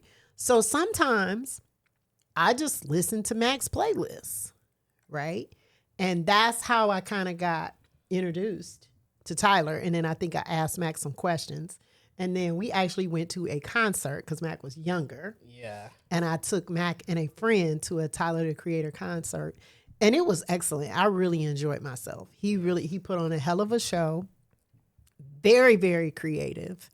And I think that was like his very first album, I think. Well, it was his first show. Like, well, not first tour? My first show. Right. Because he's been doing tours for a while. Like, okay. His music, like, I think Did we go to went golf? during tour? I really want to say we went during when did we go? Because I've seen because you've been in several shows. Chromacopia, and before that, because I would love to see Don't Tap the Glass, but I've seen Chromacopia. I've seen Igor. Wait, were you there for Igor? Was the Igor or I thought the first one was he wearing like a blonde wig? I think so. Okay, it might have been Igor. Okay. But yeah. Okay. So Miss Yvonne said, yeah, but like his music, but very, very creative individual. And I mean, I really, really enjoyed it. It was sort of like like you taking your kid and their friend to a concert and you're like, oh, okay, I don't know how this is going to be, but I really enjoyed the music. It was awesome. And he's just like a really good performer. He is. He puts on a great show. Yeah. So yeah, that is probably where he got Wolfgang. Yeah, where he got Wolfgang from. So, and I get it too. I never thought about that. Like when you don't say the whole name, then you hear like Chopin or, Tchaikovsky or whoever they are. You don't know their first names. Yeah. Because nobody's saying their first names. Yeah. So, but yeah, Wolfgang Amadeus.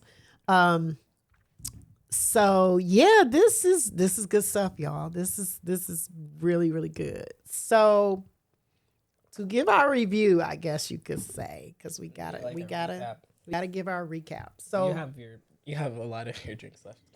So the very first drink that we had though was the Bourbon Sidecar.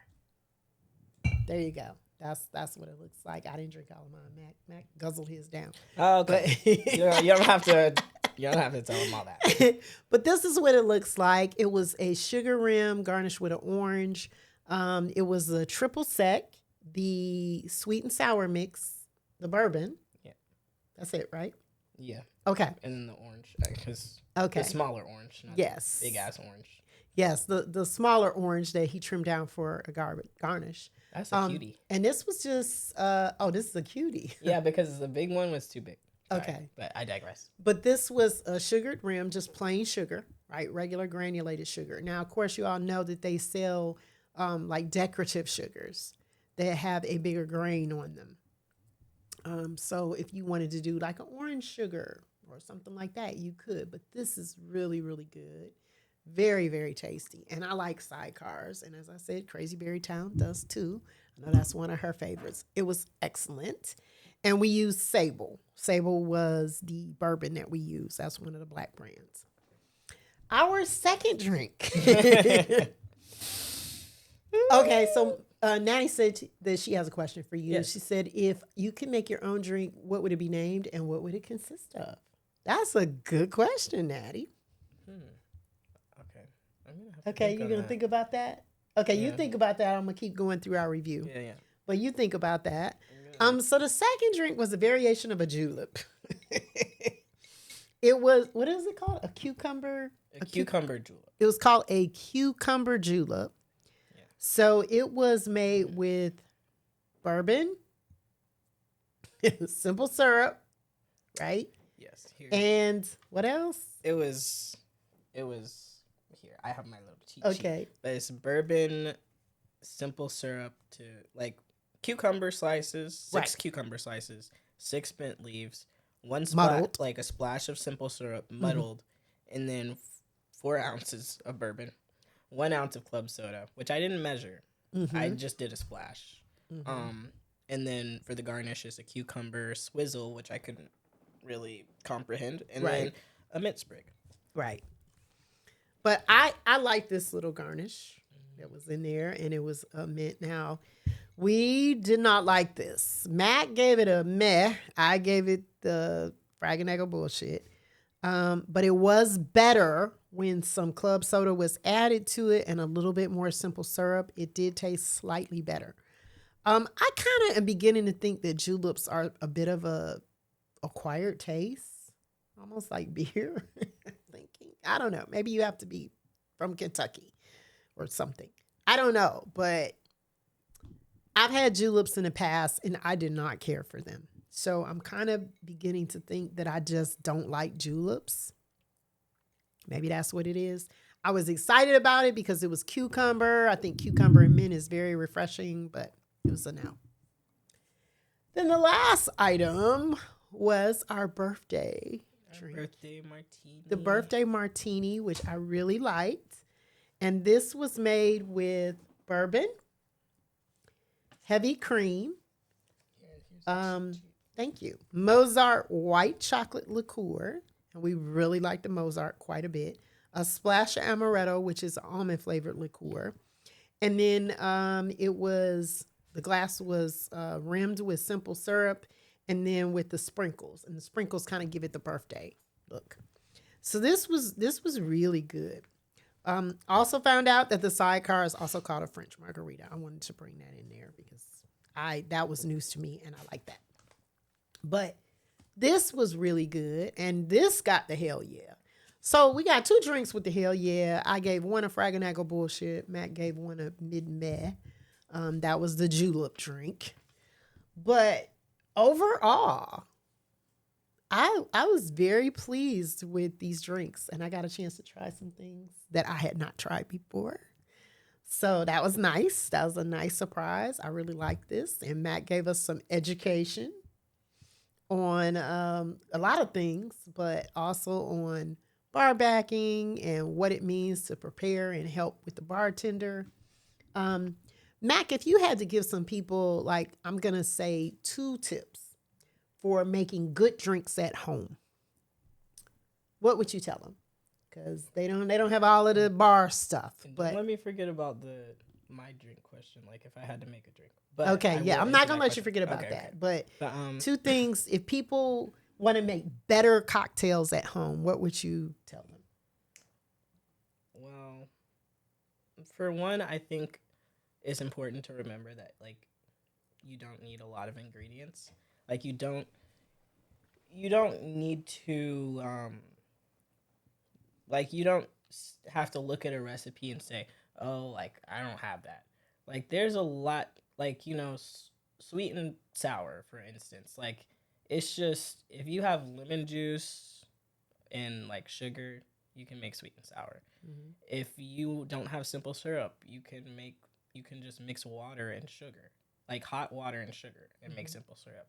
So, like, that's one thing for making cocktails at home because you don't have to, like, skip out on certain ingredients just because you say, "Oh, I don't have it." Like, there's always a substitute. Like 9 times out of 10, there's some kind of substitute. Like, even for the birthday teeny, or birthday martini, we were having trouble finding like vanilla whiskey, and my mom gave me a great idea, like just bourbon and throw in like some vanilla extract. And I was like, that's a great idea. I didn't even think of that.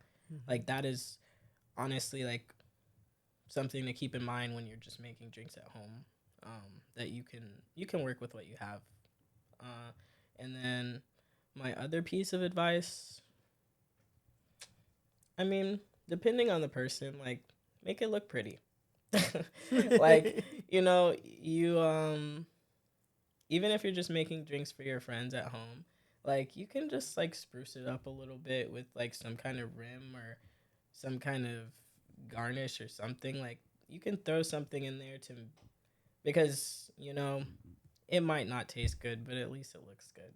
At the end of the day, like the cucumber julep. It looks beautiful. When we first tried it, that shit was bad, but at least it looked pretty. Like, I think it's just remembering to work with what you have and to remember that you don't need to have everything to make a good drink. Because like when you go out places, when you go out to restaurants and bars, like especially like high-end ones, they're gonna have everything to make your drink like all fancy and look pretty and taste like really good. Like, but just thinking from someone who's just making drinks at home, like you don't need all of that. Like you can work with what you have, and it's not necessary to go out and just get everything ever. Okay.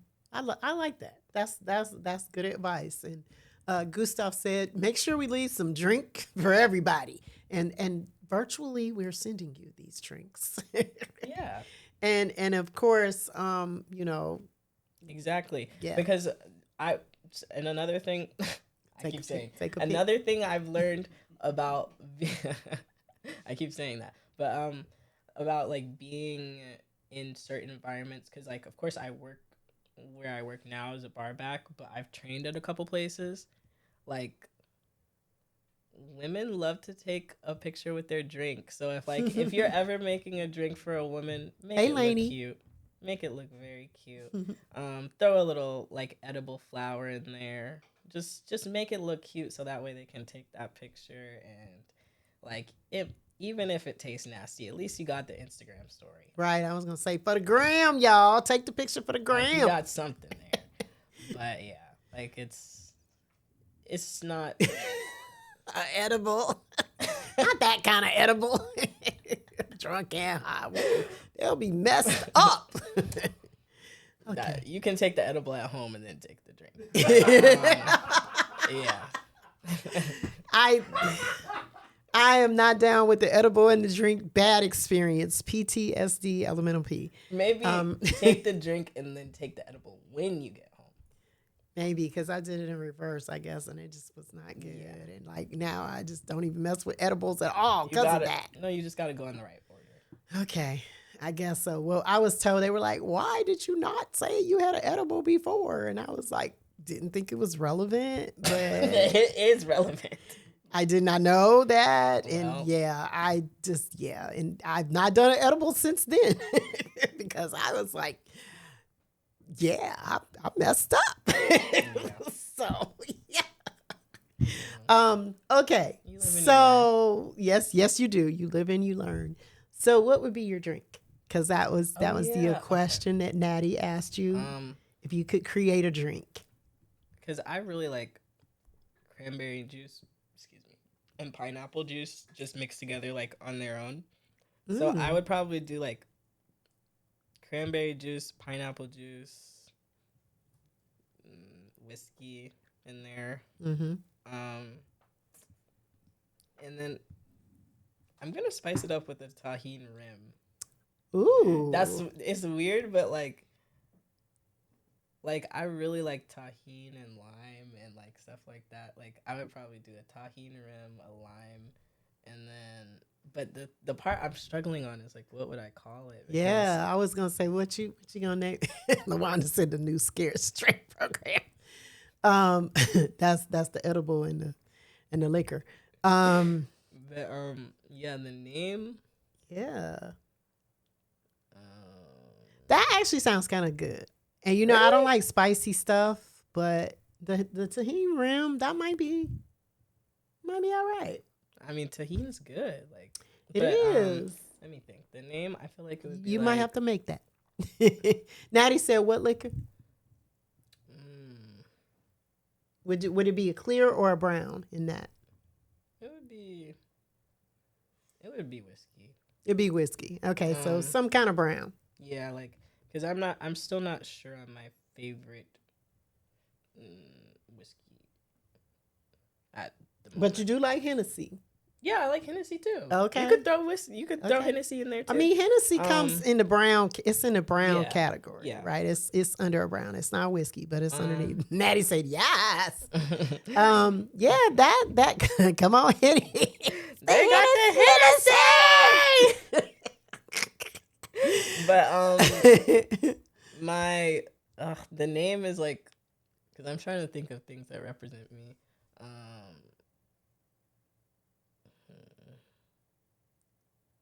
It could be something art related, maybe. Could be like, Because last time Mac was here, I did show you all some of Mac's art. So I don't know if I told you all this, but like let's see overhead real quick, because I'm not sure if I told you all this. Okay, so this is some of Mac's art right here on my arm. So the history on this tattoo is that I dreamed this. I got this earlier this year.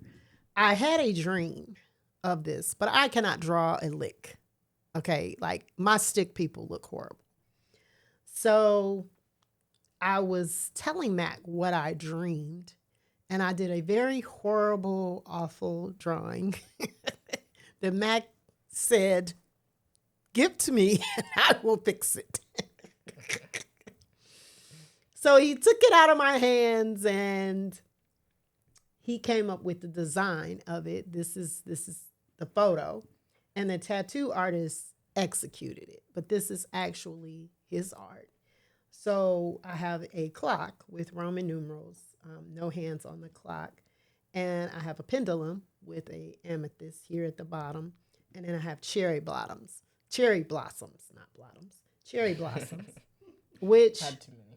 right, too many drinks, represents the essence of time not really being real, you could say, because cherry blossoms represent that time, life is very fleeting. And of course, the clock is the construct that we put around time, but it doesn't truly exist. And then the pendulum is more the mystical portion of time. So Luanda said an art-inspired drink could be your signature. That's true. But Mac designed this. So I was really excited about it because I dreamed it. Then Mac created it and the tattoo artist executed it. But it's like having some of Mac's art on my arm, like forever, with me forever, no matter what. So I love that. So Luanda said an art-inspired drink. So maybe something that's kind of artsy would be Graffiti. That's good. graffiti. Because I was really, I don't know why I thought like color wheel, but Color wheel. But it's also not like a very colorful drink. So Yeah. I think that would be more fitting if it was a more colorful drink. Yeah. Because like Max thought- Monet. I like that. good. That's really cool. So yes, thank you, Miss Yvonne. Yeah. But yeah, so maybe something artsy. But yes, The Mac. other one would probably be like, another thing I like to do is sleep in. So it would be sleeping in. Yeah, me too. Hey, Virgo 919, that's my spirit twin. Y'all, Virgo 919 is Outer Lisa. She is my spirit twin. Of course, she is a fellow Virgo. But I always say, like, all the things that I'm thinking, she just says out loud. Because sometimes I do practice restraint. Sometimes. Yup. Max said, really? Yes, I do. I practice a lot of restraint, believe it or not. People might not think that.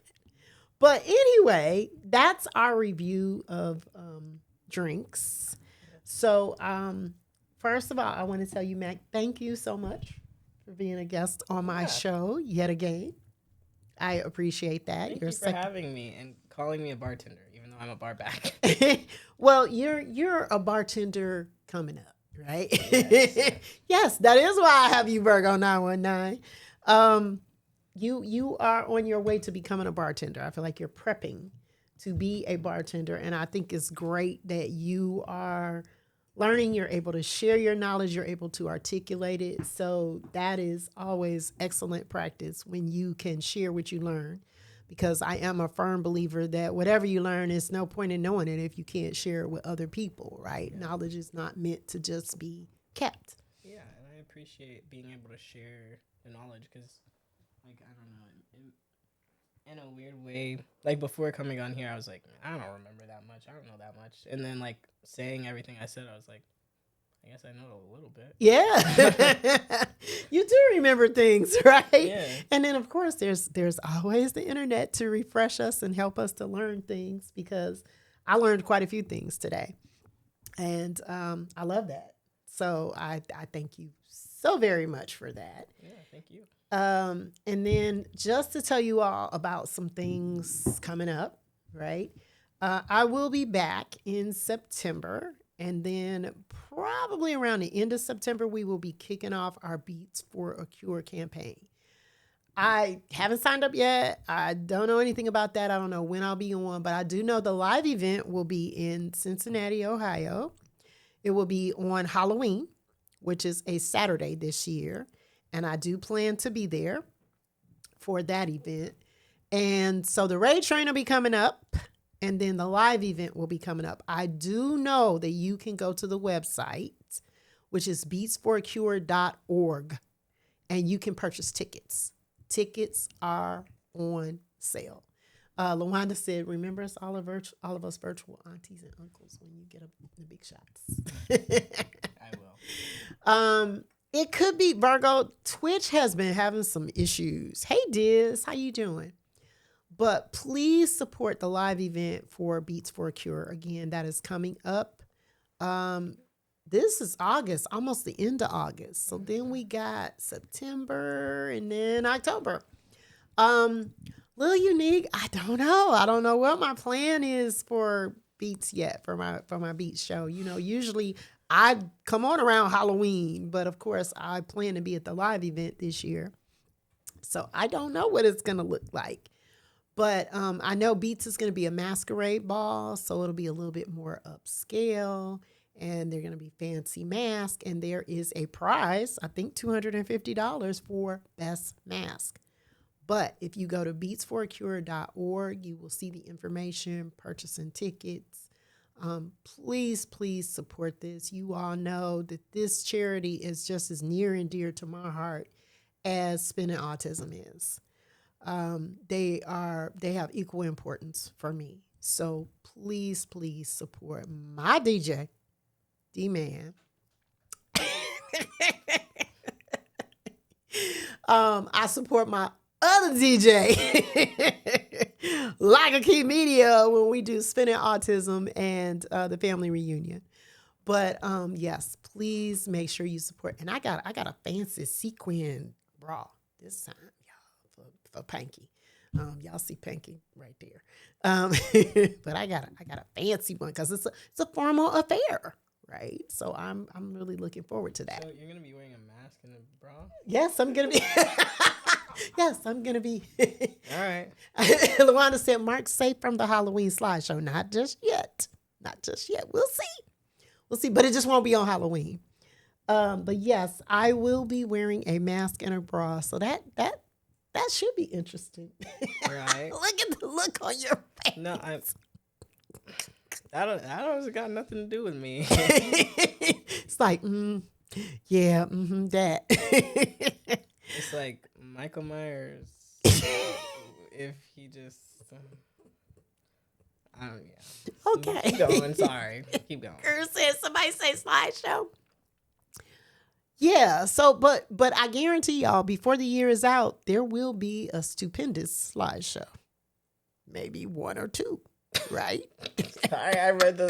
Virgo said just a mask and nothing else that should be. No, there will be clothing involved because I do not want D-Man to kick me out of the extravaganza.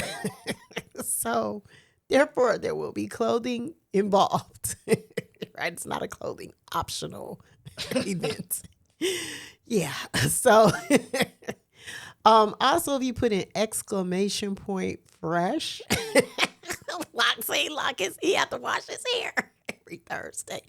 That's funny. You can click on Fresh Radio Show. They have quite a few parties and events coming up for the month of September. the next one coming up on Labor Day. And that is a collaboration with DJ Wally Sparks. And then also they have another event in Savannah that's going to happen. And then they have their Fresh Day party at Rocksteady. You all know I am a sponsor with them. So I will be there. My plan is to be there on Labor Day. So I'll be there for that one for sure. And Locke will be there because he'll be there doing the recording and, the live stream on Twitch. So I encourage you to support them. They got a lot of big things coming up. Really excited to be a sponsor with them. So let's take a look at who is on and see where we can raid. I want to tell you all, thank you all so much for your support. I appreciate it. Thank you for supporting Mac. Thank you for being here. Thank you for having me. I really appreciate being back, and I enjoyed myself. I enjoy having you. This is really nice. Yeah. Okay, so actually, wait a minute. I was gonna say at first I was like, I know exactly where I want to go, but then I saw somebody else. I saw a couple of other people that are on that I was like, okay, maybe we should go and support them. So I'm looking at the list.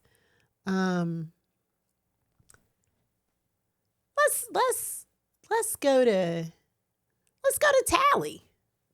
Because Tally is my fellow Beats for a Cure board member. So, and he's on. He said it's been a minute. So, yeah, let's go to Tally. And again, please go to beatsforacure.org and support. Also, this weekend is the